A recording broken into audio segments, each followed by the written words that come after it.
नमस्कार दोस्तों, Priyanka's polity points में आपका स्वागत है। यहाँ हम इग्नू एमए सेकेंड ईयर का सिलेबस कर रहे हैं। ऑलरेडी हम 4 यूनिट कर चुके हैं, 5th यूनिट हम करने जा रहे हैं। ये वीडियोस मैं उन स्टूडेंट्स के लिए बना रही हूँ जो इग्नू से एमए कर रहे हैं पॉलिटिकल साइंस में। इसके साथ ही जो स्टूडेंट पॉलिटिकल साइंस के साथ यूजीसी नेट और यूपीएससी की प्रिपरेशन कर रहे हैं उनके लिए ये वीडियो बहुत ही बेनिफिशियल है। अगर पूरा सिलेबस आप जल्दी से कवर करना चाहते हैं ये वीडियो सुन सकते हैं। मैंने लाइन टू लाइन इस वीडियो में सारा सिलेबस कवर किया है। तो हमने 4 यूनिट कर ली है। 4th यूनिट मेरे पॉइंट ऑफ व्यू से जो फॉरेन पॉलिसी है उसके हिसाब से बहुत ही इंपॉर्टेंट है। हमने उसमें क्या देखा कि जो भारतीय विदेश नीति है उसमें निर्णय लेने वाले जो संस्थान हैं जैसे कि विदेश मंत्रालय, राष्ट्रीय सुरक्षा परिषद, प्रधानमंत्री कार्यालय, संसद और संसदीय जो समितियां हैं, ये सब भारत की विदेश नीति को बनने में क्या योगदान देती है, इन सबको हमने 4th यूनिट में देखा। अब जो हमारी 5th यूनिट है बहुत ही इम्पोर्टेंट वन है।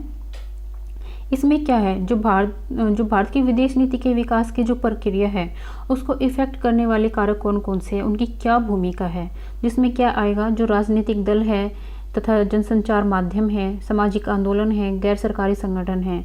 तो हम पूरे यूनिट में क्या पढ़ेंगे कि जो भारतीय विदेश नीति है उसको राजनीतिक दल कैसे इफेक्ट करते हैं, राजनीतिक दलों के घोषणा पत्र उसको कैसे इफेक्ट करते हैं, जनमत और राजनीतिक दल दोनों मिलकर क्या इनकी भूमिका रहेगी, दबाव समूह भारतीय विदेश नीति को कैसे इफेक्ट करेंगे, जनसंचार माध्यम है जिसमें कि मुद्रित माध्यम और इलेक्ट्रॉनिक दोनों माध्यम आएंगे, सामाजिक आंदोलन, गैर सरकारी संगठन, व्यापारी वर्ग, प्रवासी भारतीय और चिंतन समूह, इन सब का भारतीय विदेश नीति के विकास की प्रक्रिया में क्या अहम योगदान है, इन सब के बारे में 5th यूनिट हमें बताएगी। तो चलिए शुरू कर देते हैं। सबसे पहले प्रस्तावना को देखेंगे जो पूरे पाठ की रूपरेखा होती है। तो भारत में औपचारिक रूप से विदेश नीति तैयार करने वालों के सामने विदेश नीति से जुड़ी समस्याएं कैसे रखी जाती है।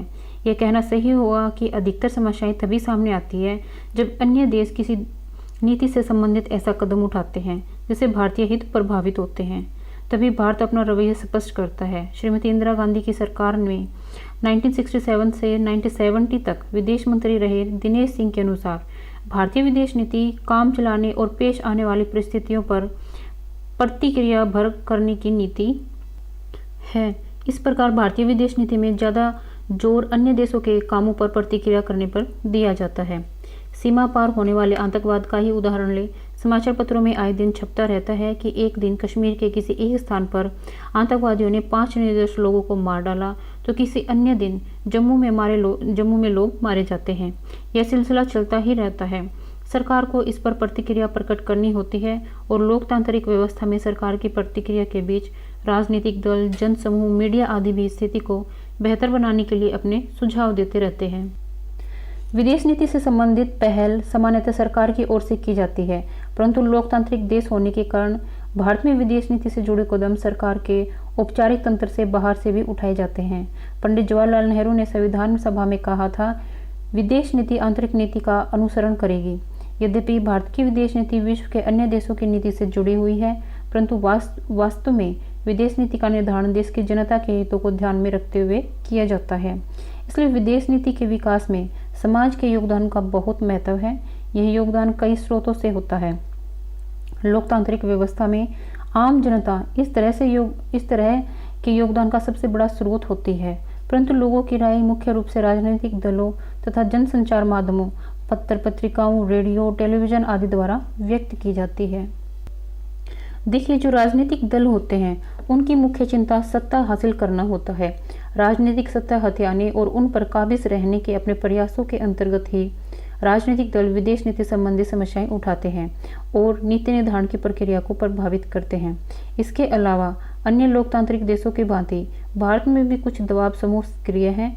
ये समूह विदेश नीति के किसी कदम का समर्थन या विरोध कर सकते हैं अथवा वे अपने समर्थकों या ग्राहकों को या कार्यक्षेत्र के अनुरूप नीति प्रस्तावित करते हैं।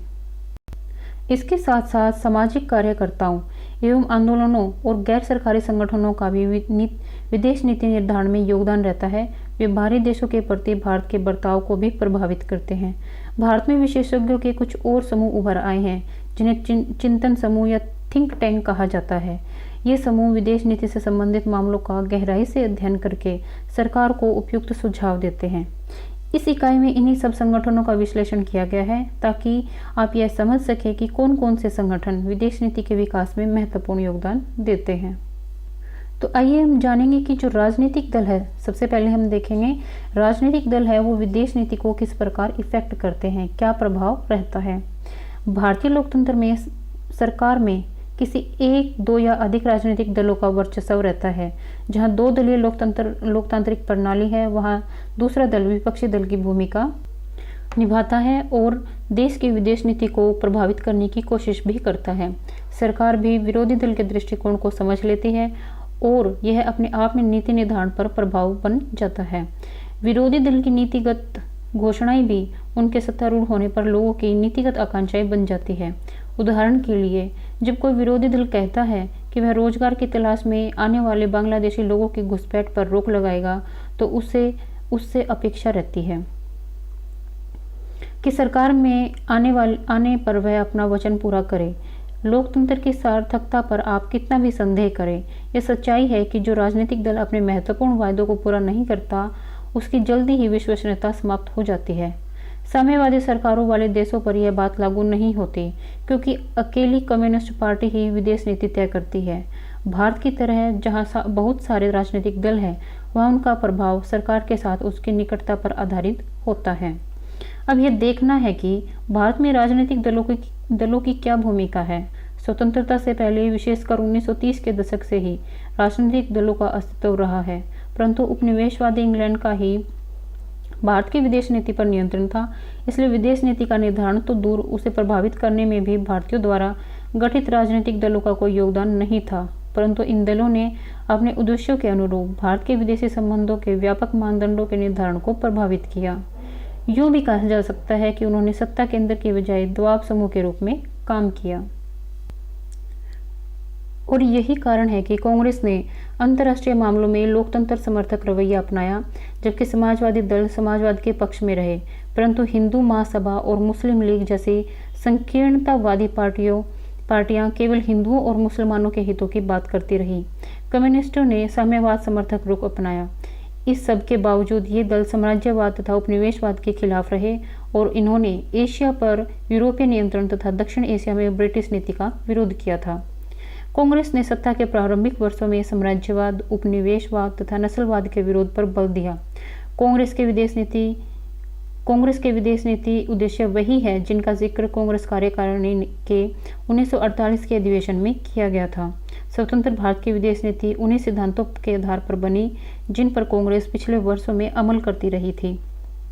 ये सिद्धांत है विश्व शांति को बढ़ावा, सभी देशों की स्वतंत्रता, नस्ल संबंधी समानता और साम्राज्यवाद एवं उपनिवेशवाद का उन्मूलन।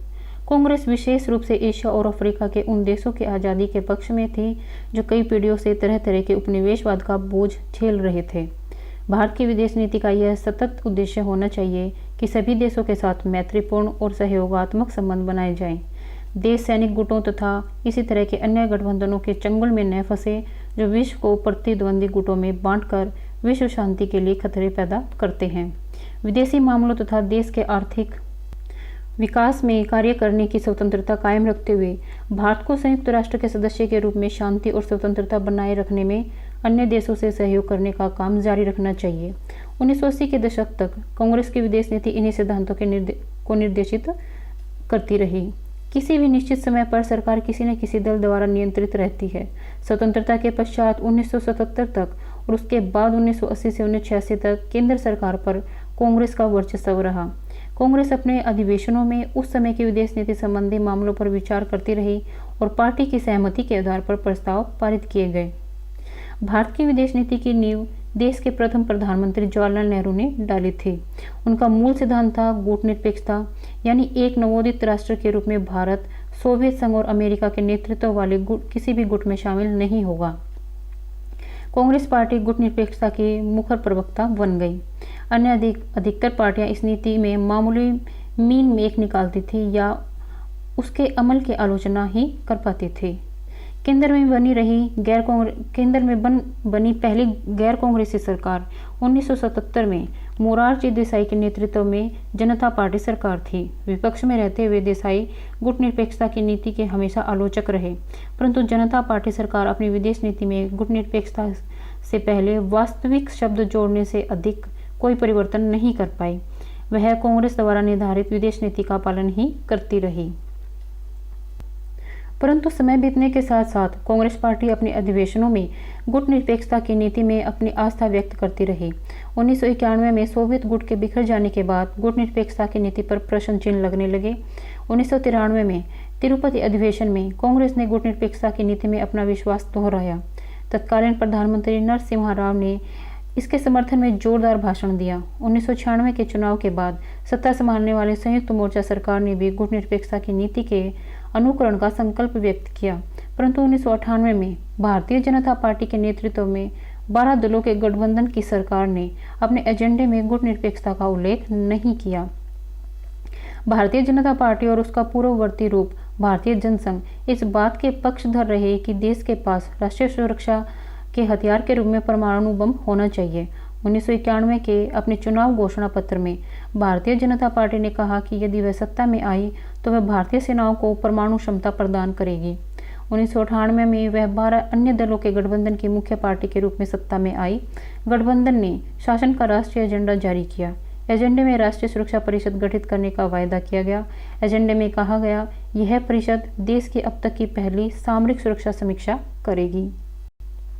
उस समय तक बची एकमात्र महाशक्ति अमेरिका यह देखने के लिए गठबंधन की गतिविधियों की निगरानी करता रहा कि क्या भारत सरकार परमाणु परीक्षण करेगी।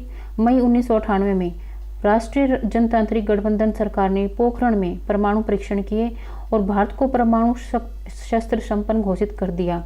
इससे अमेरिका को गहरा धक्का लगा।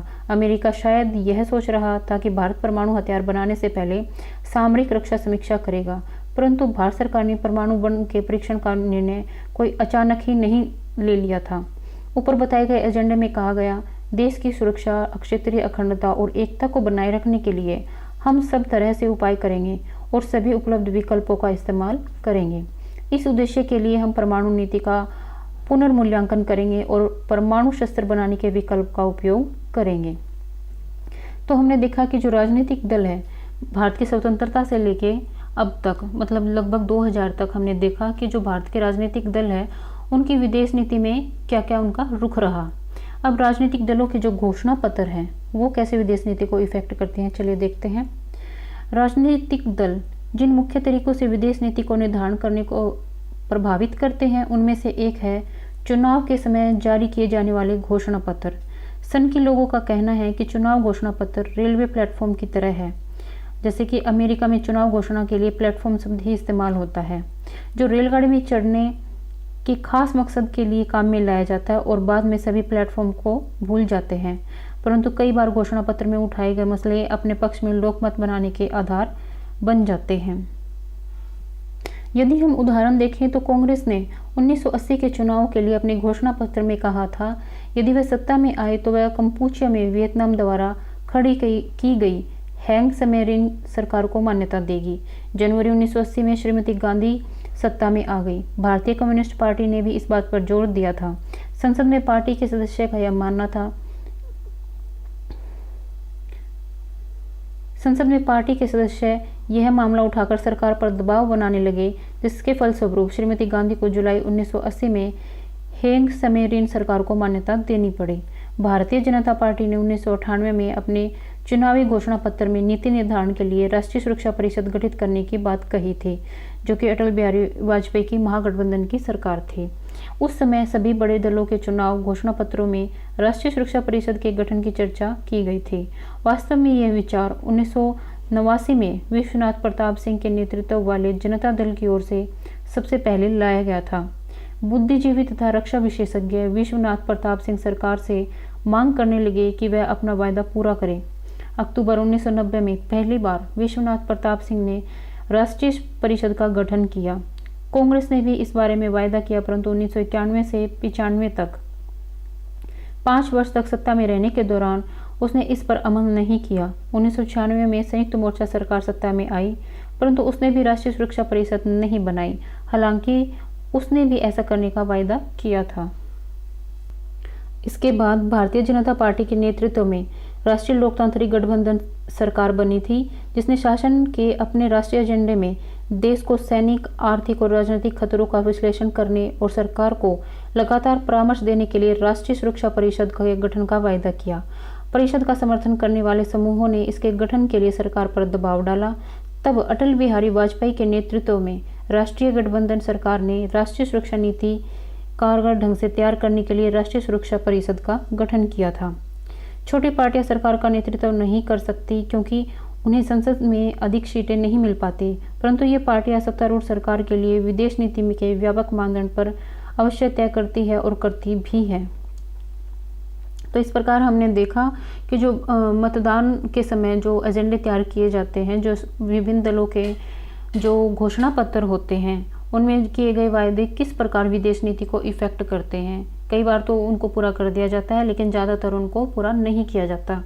अब हम देखेंगे कि जनमत और राजनीतिक दल, जो राजनीतिक दल हैं मतदान के लिए जो जनमत बनाते हैं, मतलब कि जो वोटर इकट्ठा करने का काम करते हैं, उस टाइम विदेश नीति को कैसे इफेक्ट करते हैं, अब हम ये जानेंगे।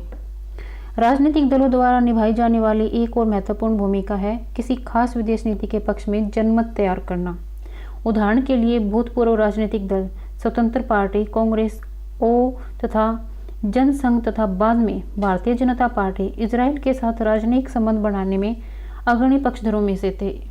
कांग्रेस ओ के नेता और बाद में जनता पार्टी सरकार के प्रधानमंत्री मोरारजी देसाई ने इसी नीति को आगे बढ़ाने के लिए इजराइल के रक्षा मंत्री मोशे डायन के साथ छिपे तौर पर मुलाकात भी की थी। इसके बाद 1992 में कांग्रेस आई की नरसिम्हा सरकार ने इजराइल के साथ पूर्ण राजनयिक संबंध स्थापित किए थे।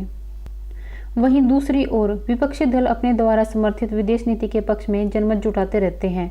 इस सिलसिले में यह याद रखना होगा कि मुस्लिम लीग और छोटी मुस्लिम पार्टियां इजराइल के साथ राजनीतिक संबंध बनाने का जोरदार विरोध करती रहीं, क्योंकि वे पश्चिमी किनारा क्षेत्र में फिलिस्तीन प्रशासन तथा जनता के साथ लगातार टकराव करने के कारण इजराइल को इस्लाम विरोधी मानती रहती है। राजनीतिक दलों की मुख्य चिंता होती है सत्ता हासिल करना। वे विदेशी मामलों में अपनी सफलताओं को चुनाव प्रचार के दौरान उछालते हैं, परंतु कुछ अपवादों को छोड़कर विदेश नीति संबंधी मुद्दों पर कभी कोई पार्टी चुनाव नहीं जीतती या हारती। फिर भी सभी प्रमुख राजनीतिक पार्टियों के विशेष सेल होते हैं जो विदेश मामलों से संबंधित मसलों का अध्ययन और अनुसंधान करते हैं, बैठकें बुलाते हैं और प्रचार सामग्री तैयार करते हैं। इस प्रकार विदेश नीति के निर्धारण में राजनीतिक पार्टियों की भूमिका जारी रहती है। तो हमने देखा कि जो राजनीतिक पार्टियां हैं वो विदेश नीति का नाम लेकर कैसे जनमत जुटाती है। अभी हम ताज़ा उदाहरण ले सकते हैं कि जैसे मोदी सरकार आई थी तो उनका एजेंडा क्या था। उनका जो घोषणा पत्र था उसमें था कि हम धारा 370 जम्मू कश्मीर से हटाएंगे, तो उन्होंने वो किया भी। उनका जनमत संग्रह का एक जो तरीका था जो उन्होंने किया भी, आज हम देख सकते हैं, वो एक एग्जाम्पल है। अब हम देखेंगे कि जो दबाव समूह है वो विदेश नीति को कैसे प्रभावित करते हैं। देखिए, दबाव समूहों को हित समूह भी कहा जाता है क्योंकि वे किसी हित या हितों के समूह को बढ़ावा देने के लिए दबाव बनाते हैं। ये दबाव समूह आंतरिक नीति के मामलों की तुलना में विदेश नीति को प्रभावित करने में कमजोर होते हैं। फिर भी ये समूह कभी कभी विदेश नीति को प्रभावित करने में अहम भूमिका निभाते हैं। अनेक दबाव समूह जिनमें कुछ खुलकर तो कुछ छिपे तौर पर काम करते हैं। बहुत से ऐसे संगठन हैं जो भारत तथा किसी अन्य देश के बीच संबंध बढ़ाने का काम करते हैं। ऐसा ही एक संगठन हुआ करता था भारत सोवियत मैत्री संघ। इन संगठनों के संपर्क सूत्र विदेश मंत्रालय और संसद में रहते हैं। ये संगठन किसी देश के साथ संबंधों को संवारने या बिगाड़ने की दिशा में विदेश नीति को प्रभावित करते हैं। उदाहरण के लिए कुछ दबाव समूहों की गतिविधियों के कारण ही 1948 से 1992 तक इजराइल के साथ भारत के राजनीतिक संबंध कायम नहीं हो सके थे। तो हमने देख लिया कि किस प्रकार जो राजनीतिक दल है वो किस प्रकार से विदेश नीति को प्रभावित करते हैं। अब हम देखेंगे कि जो जनसंचार माध्यम है जो कि मीडिया है, आज सबसे ज़्यादा इफेक्ट हमें मीडिया करता है। तो मीडिया किस प्रकार विदेश नीति को भी प्रभावित करता है ये हम देखेंगे। मीडिया में जनसंचार के विभिन्न माध्यम शामिल है। पहला है मुद्रित माध्यम, यानी कि जैसे जो छपाई के साथ आते हैं, जैसे बुक्स हो गई, समाचार पत्र हो गए, पत्रिकाएं आदि। इसके बाद रेडियो टेलीविज़न जैसे इलेक्ट्रॉनिक माध्यम भी हैं जो हमें इफ़ेक्ट करते हैं। विदेश नीति को प्रभावित करने वाला तीसरा महत्वपूर्ण माध्यम है इंटरनेट, जो अब बहुत ही तेज़ी से आगे बढ़ रहा है। मीडिया ऐसी समस्याओं पर प्रकाश डालने की भूमिका निभाता है जो नीति निर्धारकों का ध्यान खींचती है। जनसंचार माध्यम नीति निर्धारकों के फैसलों को अपनी टिप्पणियों के साथ जनता तक भी पहुंचाते हैं। आइए इन जनसंचार माध्यमों पर विस्तार से चर्चा करें। तो जो मीडिया है उसमें हमारा जो फर्स्ट पॉइंट है वो है मुद्रित माध्यम। मुद्रित माध्यम में हमने पढ़ा था कि पुस्तक हो सकती है, समाचार पत्र जो छपे होते हैं, पत्र पत्रिकाएं, उनको हम मुद्रित माध्यम कहते हैं। देखिए, समाचार पत्र सबसे पुराना माध्यम है। नीति निर्धारक अखबार पढ़ते हैं और उनके जरिए समस्याओं को समझने की कोशिश करते हैं। समाचार पत्रों के संपादकीय और उनमें छपे लेख नीति निर्धारण प्रक्रिया को प्रभावित करते हैं। देखिए, हम अगर समाचार पत्र का बीच में सब जो एडिटोरियल का पेज आता है, संपादकीय, वो काफ़ी इम्पोर्टेंट होता है। उसमें जो हमारे राजनीति से जुड़े बहुत सारे मुद्दे डिस्कस किए होते हैं। अगर हम पॉलिटिकल साइंस के स्टूडेंट हैं तो हमें डेली कोई ना कोई जो पॉइंट आते हैं उनको पढ़ना चाहिए, उनको नोट डाउन करना चाहिए। तो बहुत से समाचार पत्रों के मालिक बड़े व्यापार घराने हैं या उनके प्रबंधकों एवं संपादकों के संपर्क मुख्य राजनीतिक दलों के साथ होते हैं। वे खास तरह की नीति या विचारधारा व्यक्त करते हैं जिसका असर पाठकों पर पड़ता है। कुछ पत्र पत्रिकाएं अक्सर निष्पक्ष विचारों की उपेक्षा कर पक्षतापूर्ण विचार छापती है। इसका असर भी नीति निर्धारकों या सांसदों पर पड़ सकता है।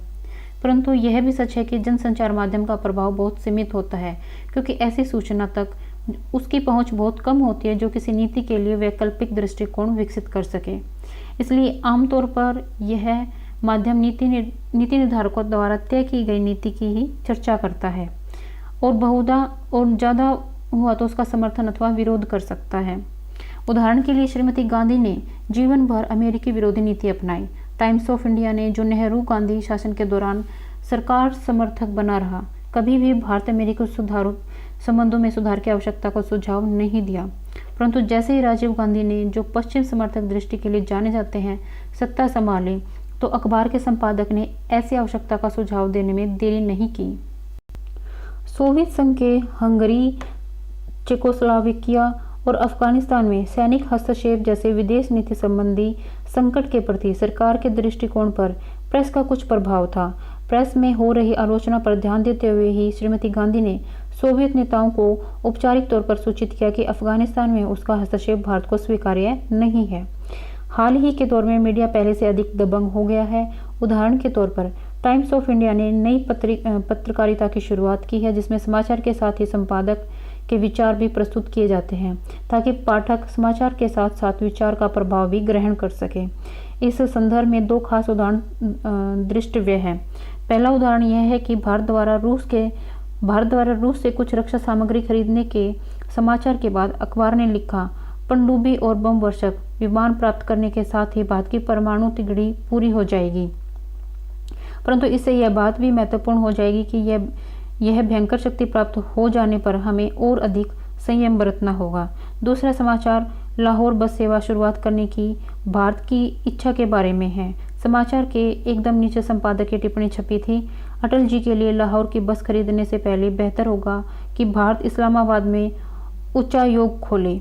इन दोनों टिप्पणियों की ध्वनि और शैली से विदेश नीति तैयार करने वालों के लिए खुला इशारा देखा जा सकता है। अब हम देखते हैं कि जो इलेक्ट्रॉनिक माध्यम है उनका क्या रोल है। आज देखें तो जो इलेक्ट्रॉनिक माध्यम है, जैसे कि फ़ोन है, टीवी है और जो इंटरनेट है, सबसे ज़्यादा इफ़ेक्ट हमारी लाइफ को करते हैं। और भारतीय विदेश नीति को ये कैसे इफ़ेक्ट करते हैं, चलिए देखते हैं। भारत की विदेश नीति बनाने की प्रक्रिया पर इलेक्ट्रॉनिक माध्यमों का प्रभाव तेजी से बढ़ रहा है। देश में साक्षरता की दर 50% से कम होने के कारण रेडियो और टेलीविज़न की भूमिका बहुत महत्वपूर्ण है। जनसंचार नीति के उदारीकरण और निजी टेलीविज़न चैनल शुरू हो जाने से जनसंचार के इन माध्यमों से लोगों तक न केवल विदेश नीति संबंधी समाचार पहुंचते हैं, बल्कि अलग अलग लोगों के, जिनमें विदेशी भी शामिल हैं, विचार भी उन्हें पता चलते हैं। जागरूक लोगों के लिए इंटरनेट सूचना के नवीनतम स्रोत के रूप में उभर रहा है, परंतु विदेश नीति के निर्धारण पर इसके प्रभाव के बारे में अभी कुछ कह पाना मुश्किल है। कई पत्र पत्रिकाओं की तरह निजी टेलीविज़न चैनल भी ऐसे समाचार और विचार प्रसारित करते हैं जिनसे लोगों का दृष्टिकोण प्रभावित होता है। नीति निर्धारक चाहे कितने ही निष्पक्ष या तटस्थ क्यों न हो, वे कभी कभी मीडिया की रिपोर्टों के प्रभाव से बच नहीं रह पाते। नेक्स्ट है हमारा सामाजिक आंदोलन। भारतीय समाज विभिन्न वर्गों में बटा हुआ है। हर सामाजिक समूह अपने सीमित हितों से प्रेरित होकर विदेश नीति को प्रभावित करने की कोशिश करता है। भारत में मुसलमानों की संख्या लगभग 12% है और यह बहुत बड़ा समुदाय है। देश के भीतर तथा इस्लामिक देशों के संदर्भ में उनकी गतिविधियां विदेश नीति को प्रभावित करती हैं। इस तथ्य को ध्यान में रखते हुए भारतीय विदेश नीति निर्धारकों ने 1992 तक इजराइल के साथ केवल वाणिज्य दूतावास के स्तर तक ही राजनयिक संबंध रखे थे। ऐसा माना जाता है कि भारतीय मुस्लिम जगत विशेषकर पाकिस्तान के पक्ष में बोलते हैं। जब अमेरिका ने अफगानिस्तान पर आक्रमण किया तो बहुत से मुसलमान संगठनों ने कोका कोला जैसे अमेरिकी उत्पादों के बहिष्कार का आह्वान किया। मार्च 2003 में इराक पर अमेरिकी हमले के समय भी यही मांग दोहराई गई। मुस्लिम समुदाय का इस तरह का रवैया निश्चित तौर पर अरब जगत के प्रति सरकार की नीति को प्रभावित करता है। सरकार विश्व भर में मुस्लिम हितों के खिलाफ कार्रवाई करने से हिचकती है। इसका ठोस रूप से चाहे कोई लाभ या हानि भले ही न हो, परंतु दृष्टिकोण के आधार पर इस पर आवश्यक असर या फर्क पड़ता है।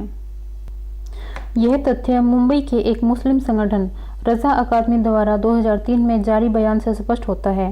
ब्रजेश मिश्र ने वाशिंगटन की अपनी यात्रा के दौरान कहा था कि भारत, इजराइल और अमेरिका को आतंकवाद का मिलकर मुकाबला करना चाहिए, परंतु अकादमी ने तत्काल अपनी प्रतिक्रिया में कहा कि भारत आतंकवाद से निपटने के लिए उसकी मदद नहीं ले सकता जो खुद आतंकवादी है।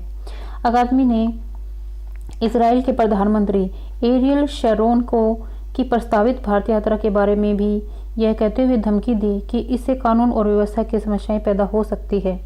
इससे जाहिर होता है कि यद्यपि इजराइल ने भारत को कोई नुकसान नहीं पहुंचाया, परंतु भारतीय मुसलमानों ने फिलिस्तीन के साथ इजराइल के लंबे संघर्ष को अपना मुद्दा बना लिया है। थियोडोर पी राइट जैसे कुछ अमेरिकी विद्वान विदेश नीति संबंधी मामलों में मुस्लिम समुदाय के रवैये की तुलना अमेरिका में यहूदी पैरोकारों से करते हैं। अमेरिका में यहूदियों की सोच इजराइल तथा अरबों के प्रति अमेरिका नीति को प्रभावित करती है। इसी प्रकार मुस्लिम सामाजिक संगठन अरब देशों के प्रति भारतीय विदेश नीति को प्रभावित करते हैं। मुस्लिम हितों को भारतीय समर्थन की यह परंपरा 1919 में खिलाफत आंदोलन को महात्मा गांधी के समर्थन से शुरू हुई थी। आज़ादी के बाद 1967 में तत्कालीन विदेश मंत्री MC छागला ने अन्य मुस्लिम देशों से पहले ही इजराइल पर अरब देशों के इस हमले की निंदा कर दी थी।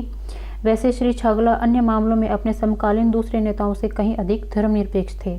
पिछले 2 दशकों में पाकिस्तान द्वारा समर्थित आतंकवाद के कारण विदेश नीति संबंधी मसलों पर मुसलमानों का दृष्टिकोण इस तरह से प्रभावित हुआ है।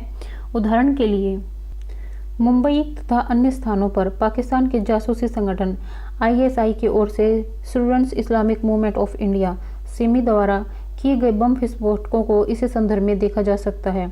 ऐसी घटनाओं से अन्य समुदाय के लोग मुसलमानों को संदेह की दृष्टि से देखने लगते हैं, जो सामाजिक सौमन्य के लिए हानिकारक है।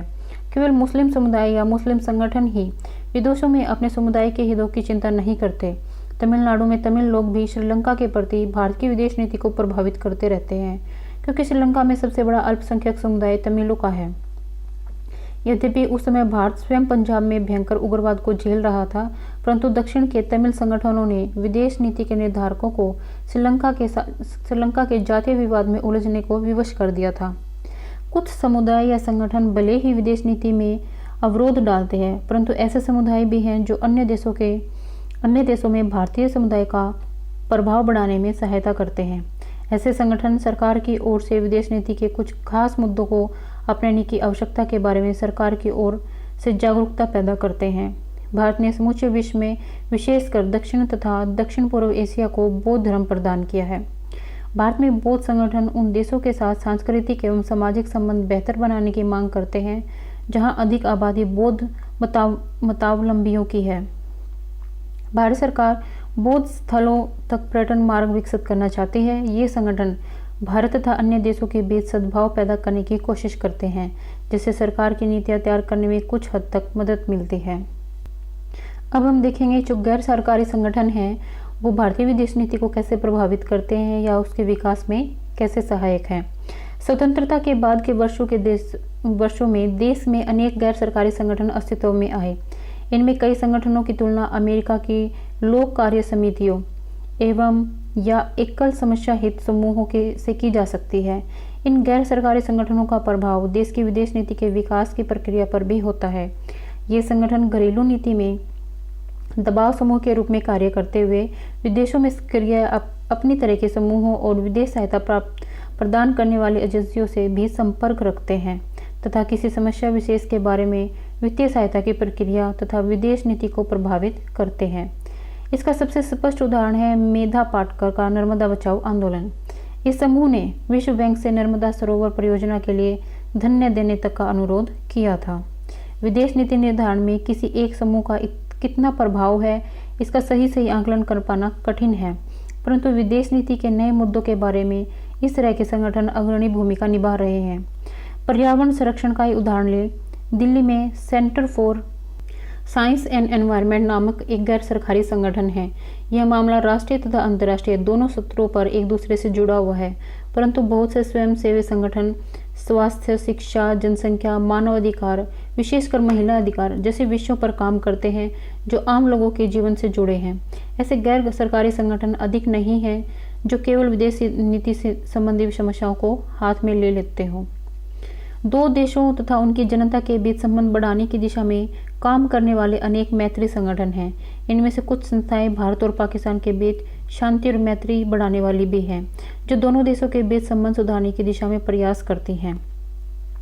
जब दोनों देशों की सरकारें एक दूसरे से लड़ रही होती हैं तो दोनों देशों की जनता में आपसी रिश्ते बेहतर बनाने की इच्छा बनी रहती है। पिछले कुछ वर्षों से कुछ नागरिकों, बुद्धिजीवियों और अवकाश प्राप्त अधिकारियों ने ट्रैक टू कूटनीति की शुरुआत की है, जिसके अंतर्गत सरकारी कूटनीति के समानांतर गैर सरकारी कूटनीतिक प्रयास भी चलते रहे हैं। इसी तरह भारत अरब मैत्री संघ और भारत इजराइल मैत्री संघ भी सक्रिय है। भारत जापान मैत्री संघ आदि कई अन्य संगठन भी हैं। ऐसे और समूहों के नाम गिनना आवश्यक नहीं है। इस बारे में केवल यही कहना पर्याप्त होगा कि ये संगठन उन देशों की नीतियां भारतवंशियों को समझाकर आपसी रिश्ते सुधारने के दबाव समूह के रूप में काम करते हैं। अब बात करते हैं व्यापारी वर्ग, जैसे मुकेश अंबानी है, अडानी है। ये जो बड़े बड़े व्यापारी वर्ग हैं, ये भारतीय विदेश नीति को कैसे प्रभावित करते हैं। ऐसे व्यापारिक संगठन और संघ जो विदेश व्यापार से संबंधित होते हैं, विदेशी मामलों में भी रुचि लेते हैं। ये संगठन चाहते हैं कि जिन देशों के साथ वे व्यापार कर रहे हैं वहाँ शांति बनी रहे। यह भी एक सिद्धांत है कि किन्हीं दो विरोधी देशों के बीच व्यापारिक संबंध विकसित करने से उनमें राजनीतिक संबंध सुधारने में मदद मिलती है। इसी विश्वास के चलते कुछ लोग भारत और पाकिस्तान के बीच व्यापारिक रिश्ते बढ़ाने की वकालत करते हैं, जिससे राजनीतिक संबंधों में सुधार होगा। भारत में व्यापार, उद्योग और वाणिज्य से जुड़े लोगों का एक संगठन है, भारतीय वाणिज्य एवं व्यापार मंडल परिसंघ, जिसको हम फिक्की कहते हैं। फिक्की व्यापार और उद्योग से जुड़े विभिन्न मसलों पर बराबर सरकार से विचार विमर्श करता रहता है। ऐसे संगठनों का मुख्य उद्देश्य व्यापार को बढ़ावा देना है, लेकिन वे सरकार, विशेषकर वाणिज्य और विदेश विभागों के अधिकारियों के साथ बराबर संपर्क बनाए रखकर दोनों देशों में सद्भाव बढ़ाने की कोशिशें भी करते हैं। इस सिलसिले में वे कई उपाय अपनाते हैं। इनमें से सबसे पुराना उपाय है राजनेताओं तथा राजनीतिक पार्टियों को चंदा देना। व्यापारी सभी राजनीतिक दलों को चंदा देना उचित मानते हैं।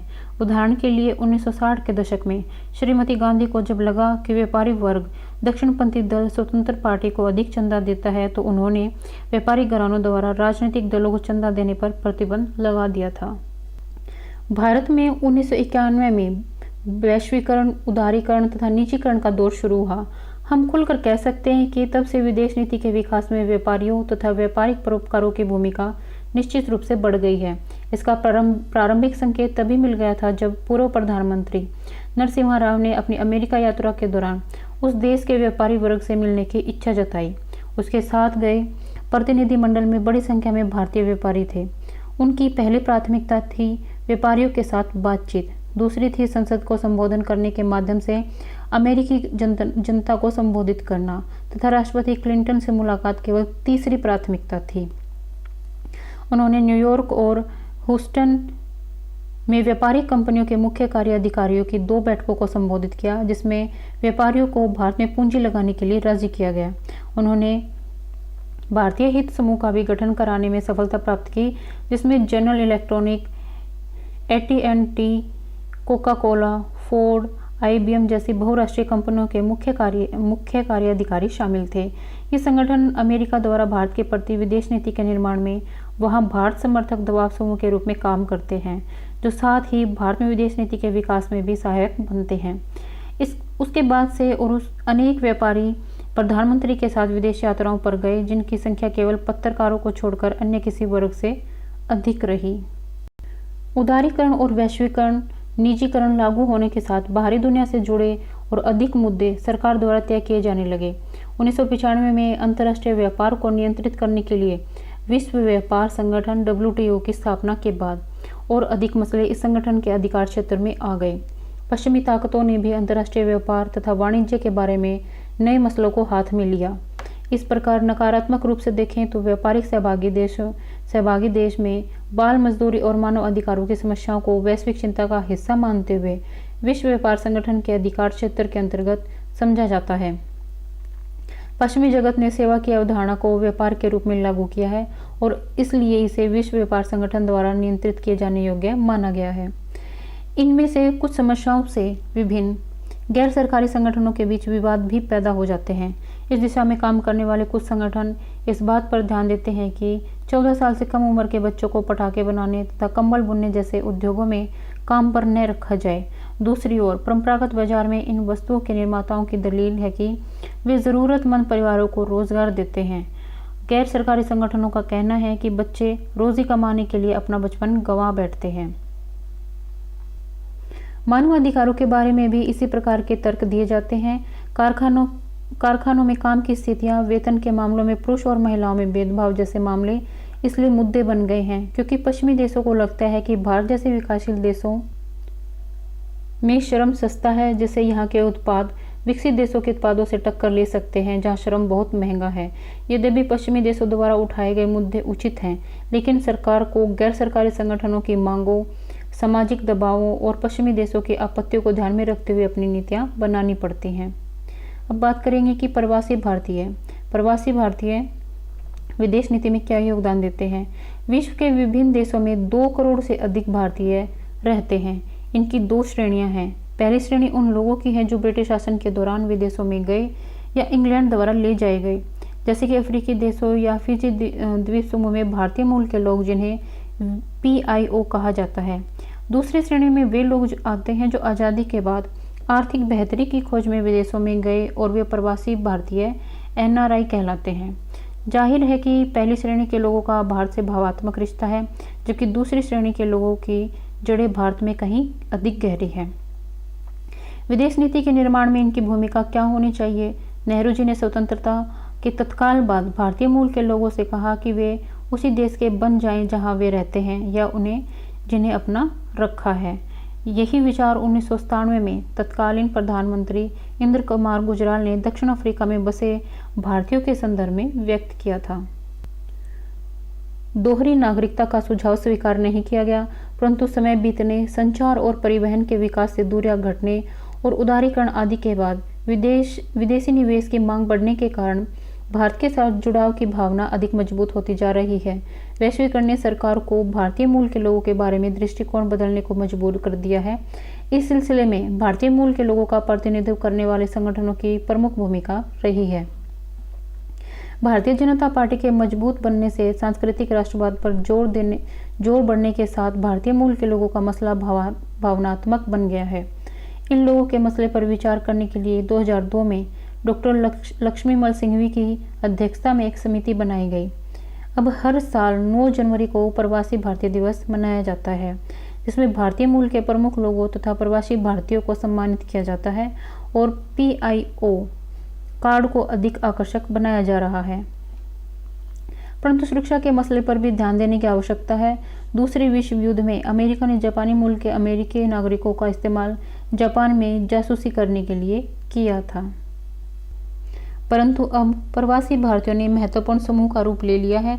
उदाहरण के लिए अमेरिका में बसे भारतीय काफ़ी संगठित हैं उन्हें भारत के प्रति अमेरिकी दृष्टिकोण में बदलाव लाने में सफलता मिली है। यह इस तथ्य से जाहिर होता है कि बिल क्लिंटन ने 1993 में सत्ता संभालने पर विदेशी नीति और द्विपक्षीय संबंधों के हर पक्ष का इस्तेमाल कश्मीर, परमाणु शस्त्र और मानवाधिकार जैसे मुद्दों पर भारत पर दबाव डालने के लिए किया, परंतु 2000 तक वे भारतीय लोकतंत्र, उसकी सुरक्षा संबंधी मजबूरियों और सीमा पार से हो रहे आतंकवाद को अच्छी तरह समझ गए। चूंकि प्रवासी भारतीयों ने भारत का कुछ भला किया है, इसलिए उनका सरकार से यह अपेक्षा करना स्वाभाविक है कि वे भारत में उनके द्वारा निवेश की शर्तों या उनके भारत आने के लिए वीज़ा देने की प्रक्रिया उदार बनाए। अब लास्ट हम देखते हैं कि जो चिंतन समूह हैं वो कैसे भारतीय विदेश नीति को प्रभावित करते हैं। चिंतन समूह की अवधारणा भारत के लिए नई है। अमेरिका में रैंड कॉरपोरेशन जैसे अनेक विशेषज्ञ संगठन हैं जिन्हें अमेरिकी रक्षा विभाग से वित्तीय सहायता मिलती है। वाशिंगटन में और भी अधिक कई चिंतन समूह हैं, जिनमें से अमेरिकन इंटरप्राइज इंस्टीट्यूट दक्षिणपंथी समूह है, तो ब्रुकिंग्स इंस्टीट्यूट एक उदारपंथी चिंतन समूह है। न्यूयॉर्क में एशिया सोसाइटी और कार्नेगी फाउंडेशन जैसे समूह हैं। ये संगठन विभिन्न विषयों पर अध्ययन करते हैं और अपनी रिपोर्ट सरकार तथा प्रभावशाली सांसदों को पेश करते हैं। उदाहरण के लिए 1994 में एशिया सोसाइटी ने एक अध्ययन किया जिसमें सरकार को भारत के साथ संबंध सुधारने का सुझाव दिया गया। भारत में इस तरह के बहुत से समूह बहुत ही कम हैं। इनमें सबसे प्रमुख और महत्वपूर्ण संस्था है रक्षा अध्ययन तथा विश्लेषण संस्थान, जिसका पूरा खर्चा विदेश विभाग उठाता है। यह ऐसे अध्ययन तथा विश्लेषण करता है जिनका प्रभाव नीति संबंधी मामलों पर पड़ता है। एक और संस्था है सेंटर फॉर पॉलिसी रिसर्च। अब दिल्ली में ऐसे बहुत से संगठन बन गए हैं जिनका गठन पूर्व सचिवों, जनरलों और विद्वानों द्वारा किया गया है, परंतु विदेश नीति के चिंतन समूह के रूप में उनकी भूमिका पूरा आंकलन अभी नहीं हो पाया है। कई बार विश्वविद्यालयों द्वारा आयोजित गोष्ठियों में पूर्व विदेश सचिवों सहित विदेश नीति विशेषज्ञ भाग लेते हैं। ऐसी गोष्ठियों में उभरे विचारों का भी विदेश नीति के निर्माण पर असर पड़ता है। ये सभी संस्थाएं और दबाव समूह एक से अधिक भूमिका निभाते हैं। वे विदेश नीति के निर्माण की प्रक्रिया को प्रभावित करते हैं ही किसी नीति के पक्ष या विरोध में जनमत भी पैदा करते हैं। इसके अलावा वे उन नीतियों के समर्थन में जनमत जुटाते हैं जिन्हें वे पसंद करते हैं। देश में विदेश नीति के विकास की प्रक्रिया इसी प्रकार चलती रहती है। तो यहाँ हमारी यूनिट कंप्लीट होती है। लास्ट में हमारा जो सारांश है वो देख लेते हैं। सारांश में ये होता है कि हमने जो पढ़ा उसका सारा निचोड़। विदेश नीति के निर्माण की प्रक्रिया केवल उससे जुड़ी संस्थाओं तक ही सीमित नहीं है। लोकतंत्र में कोई भी नीति लोगों की आकांक्षाओं को व्यक्त करती है। इसलिए विभिन्न समूहों, राजनीतिक पार्टियों, दबाव समूहों, सामाजिक जातीय आंदोलनों के रूप में संगठित लोगों के साथ साथ व्यापारी वर्ग, मीडिया और चिंतन समूह भी विदेश नीति को प्रभावित करते हैं। नीति निर्माता इन प्रयासों को अपने काम में हस्तक्षेप नहीं मानते, बल्कि ये विभिन्न समूह अपनी सही भूमिका निभाते हैं। विभिन्न संगठनों के माध्यम से यह जन सहयोग नीति के औचित्य को बढ़ाता है और उसे समाज के लिए व्यापक रूप से स्वीकार्य बनाता है। तो ये था हमारी 5th यूनिट, जिसमें हमने देखा कि जो भारत की विदेश नीति के विकास की प्रक्रिया में कौन कौन से जो राजनीतिक दल है, जनसंचार समूह है, सामाजिक आंदोलन है, सरकारी संगठन है, व्यापारी वर्ग है, दबाव समूह है या जो चिंतन समूह है, ये सारे भारतीय विदेश नीति को कैसे बनाते हैं, कैसे इनका नकारात्मक प्रभाव भी होता है। तो ये यूनिट हमने क्या है कंप्लीट कर ली है।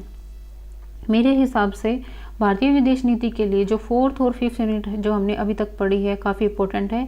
इसे हमें बार बार रिवाइज करना चाहिए। Thank you.